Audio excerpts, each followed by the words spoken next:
আজকে আমি যাব বিয়েবাড়ি ক্যাটারিং করতে। তো আমি বাইক নিয়ে আগেই চলে এসেছিলাম, আর এরা টোটোতে করে মালপত্রগুলো নিয়ে আসছিল। তারপরে ঢুকতেই দেখি গেটটা খুব সুন্দরভাবে ডেকোরেশন করা ছিল। তারপরে আমি উপরে যাচ্ছিলাম, কিন্তু আমাকে নিচে ডেকে এনে আমার মাথায় বড় একটা বস্তা দিয়ে দিল। বস্তাটা নিয়ে আমি উপরে যাচ্ছিলাম।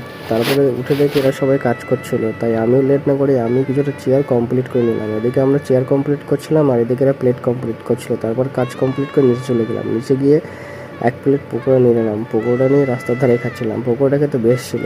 তারপর নিয়ে নিলাম দুটো ফিশ বল। ফিশ বল দুটো কেমন গোল গোল চেনা চেনা লাগছিল, কিন্তু খেতে বেশ ছিল। তারপর গরমের মধ্যে নিয়ে নিলাম একটা আইসক্রিম। আইসক্রিমটাও নিয়ে রাস্তার ধারে খেতে গেলাম, বেশ ভালোই লাগছিল। তারপরে আমরা কাজটা শুরু করলাম। আর আজকের মেনু কার্ডটা তো দেখে নাও।